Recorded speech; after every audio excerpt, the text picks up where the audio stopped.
So this is going to be Protoss vs. Protoss on Xel'Naga Caverns. Xel'Naga Caverns, pretty standard map. Generally, Xel'Naga Caverns and Metalopolis are the two maps people can agree on. That they're not particularly biased towards one race or another in one matchup or another. And of course, since this is a two-player map, there aren't any spawn positional imbalances either. So yeah, we'll see what happens. This is going to be really, really good Protoss play here. I'm pretty excited to watch this. You know, I'm not sure how many times you can practice a 4-gate rush though, which is what a lot of Protoss versus Protoss games tend to be. So this should be interesting, but you know, I hear at the higher levels of tournament play, Protoss versus Protoss, even for the really good players, gets to be about 50%. While some matchups like Terran versus Terran, for some players, it can be, you know, much more consistent. You can get much more consistent results because of skill, and not because of, you know, randomness in the game. A lot of people don't like Protoss versus Protoss because, you know, it usually ends up in a 4-gateway rush, but there are certain other strategies that are available, such as you know, making 3 gateways to kill a 4-gateway rush, or trying to hold off a 4-gateway rush with 3 gateways and a robotics facility and teching to Colossus. And you know, even if the 4-gate fails, usually people just expand and then, you know, go into the next stage of Protoss versus Protoss, which is massing Colossus. Which you know, one time I actually coached a friend, and I was just like, okay, scouting info, you see that he has 3 Colossus, you have 2 Colossus, don't quite attack just yet. Yeah. Yeah, it's really scary once it gets up to, you know, 4 Colossi, 5 Colossi for one particular player, because at that point it's just like critical mass of Colossus, and they basically just melt everything in their path. Yeah, once you have like 12 Colossus, it's pretty ridiculous, because nothing else matters. It's like Zealots get one-shotted, and Zealots have a crap ton of health. So, no. Anyways, we see both players doing something pretty normal. EGAxslav getting his 2nd gateway slightly early though, but I mean, actually not that early. But it looks like EGiNkA chrono boosting out a Stalker. Sometimes people like to do that. EGAxslav actually almost taking down a pylon for EGiNkA. Now running away. But, you know, that pylon now 125 out of that 400 health, easier to take down in case EGAxslav has some early aggression. I mean, that shields will regenerate, but they'll take a bit of time to regenerate as well. But really not much has happened, but it looks like both players going for a very similar build order. You can see that both players getting the warp gates. And you know, this is a practice game between these two players. So EGiNkA might have asked EGAxslav to try a specific thing that he's been having trouble with. You know, like breaking a defensive 4-gate, or you know, different specific builds or strategies that you have problems with. That's what you want to practice. You don't want to go into a practice session just saying, oh yeah, just let's play a game. You know, sometimes that works, but you know, at these levels, just playing a game, you have no idea what your opponent's doing, and you know, you might be confident in some aspects of the game, but not others. But it looks like EGiNkA's 2 Stalkers coming in and encountered 1 Stalker for EGAxslav, so thought that this was easy prey, but 2 more Stalkers came out for EGAxslav. Now we have 3 versus 3 here. In terms of health, EGiNkA does have the advantage here, so EGAxslav is going to have to scurry back a little bit. A little bit of Stalker micro going on here right outside of EGAxslav's base, and EGiNkA reinforces with another Stalker, so EGAxslav is forced to warp in a few more, and EGiNkA backs off. Let's see, robotics facility going down for EGAxslav.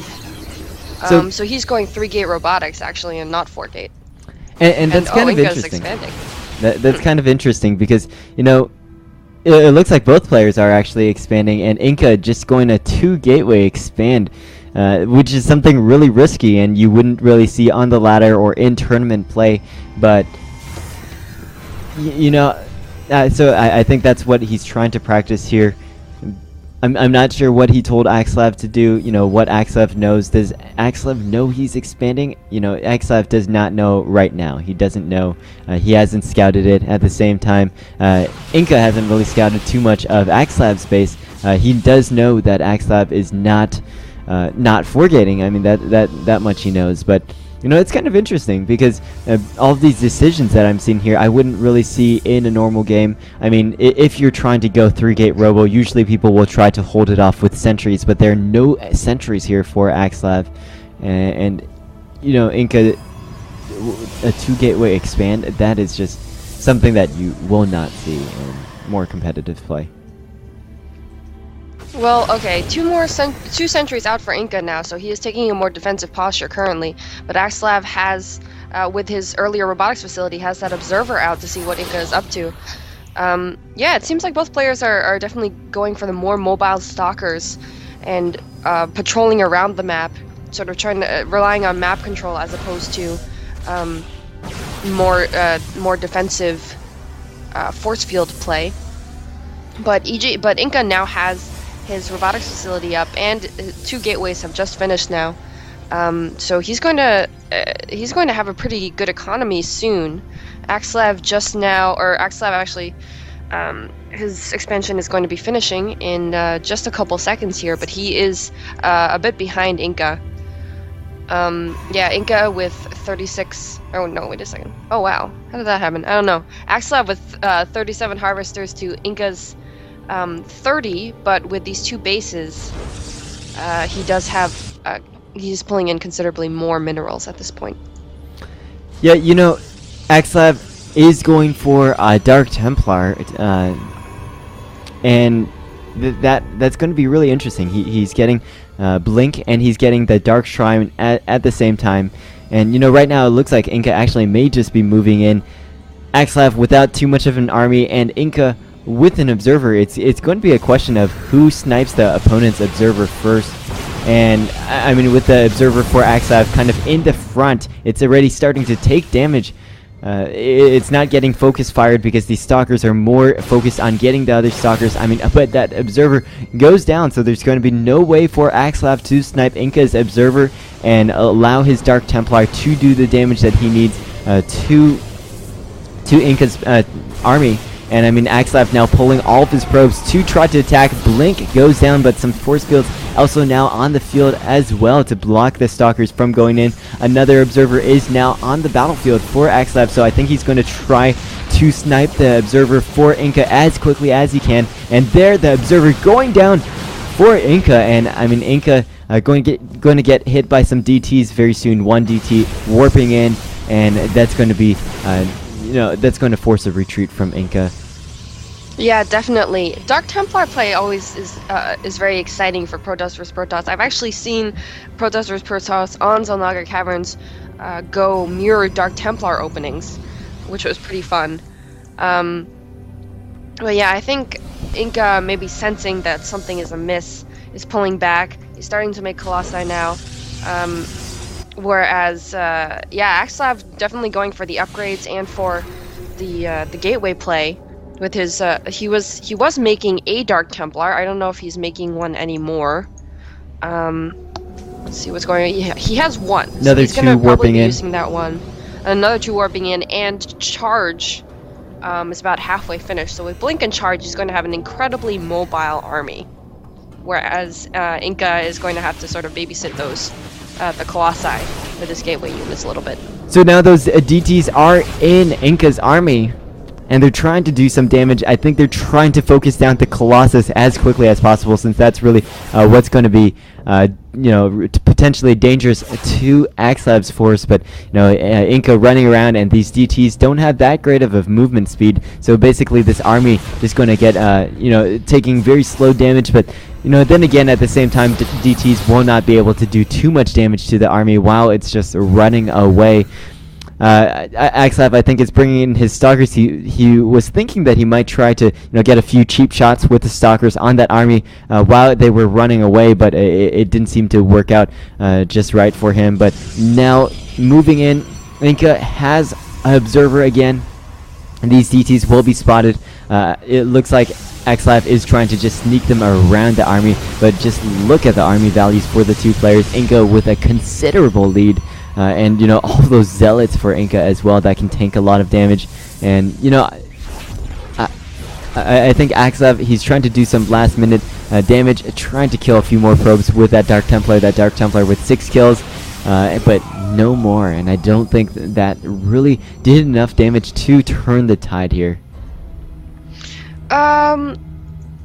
Well, I don't know. I think EGaxslav, EGaxslav now doing a tech switch to Stargates. Probably going to be coming out with a few Phoenix from those Stargates to counter those Colossus, and also expanding to this 9 o'clock position. EGiNkA needs to attack now, which is probably why he's taking this forward posture, because this army of EGaxslav, with its mobility, with charge for the zealots and blink for the stalkers, is still pretty deadly. There's only one Colossus here in EGiNkA's army, and that's not going to be enough to really sort of lay the hurt down on EGaxslav's forces. And EGaxslav here splitting up his zealots and his stalkers to really take advantage of the high mobility that these forces have. They're going to be able to flank really quickly and easily. I don't know, I still think it's sort of a toss-up. These two players, they're at relatively, well, EGiNkA with 148 supply, EGaxslav with 134, and EGiNkA with his observation abilities is able to snipe a pylon there. But EGaxslav isn't out of this yet. And you know, that Colossus going down for EGiNkA now. EGaxslav with those stalkers on the high ground. That's kind of fun.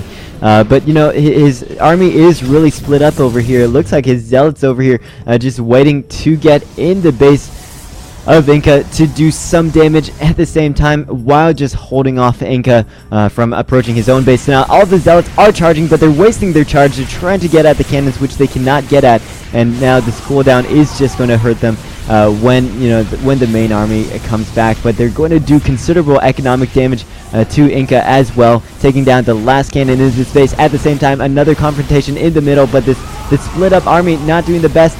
But it looks like no detection. Oh, there is still detection here for EGiNkA, and now EGiNkA cleans up the zealots in his base. But the zealots, they did a lot of damage. Let's take a look, and the harvester count for EGiNkA now down to 50.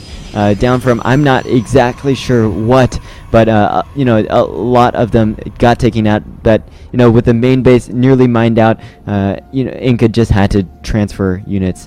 EGaxslav, he does have the advantage of having 3 bases, so he should be able to get more income, and you can see that he has about 200-300 more minerals per minute of income. But if you take a look at the differences between the army values, that's a 2,600 difference in army values, and you know, that will take hours at this current income disparity to really correct, to really get more even. And without equivalent army value, it's going to be very hard for EGaxslav to win this. Yeah, EGiNkA now with the mass he needs to really take on EGaxslav's army. EGaxslav doing the smart thing and trying not to enter into a direct confrontation with this army, because this army is enormous. And wow, okay, mothership coming out for EGaxslav. This is gonna be fun. High Templar as well. So EGaxslav all over the place with his tech switches and his expansions. He does have that third base up and running, and ooh, the small gang of stalkers coming in to harass EGiNkA's base again. Really good harass play here by EGaxslav, certainly. I think EGaxslav is going for an Archon toilet. He just warped in 2 Archons. He actually made a regular Templar archives to spend his gas on Templars to make these Archons. But that's kind of cool. I've never seen a cloaked Archon before. They just look a little more misty than usual. At the same time, Stalkers and, yeah, just a lot of Stalkers and 2 Colossi trying to take out EGaxslav's natural expansion. It is going down. EGaxslav also trying to take a 4th base at the same time. There is a lot of detection over here for EGiNkA, so I'm not sure how well this cloak mothership will work. But now enough energy to make a vortex, and this should be very exciting. A carrier also out for EGaxslav. Let's see what EGaxslav manages to do with his mothership.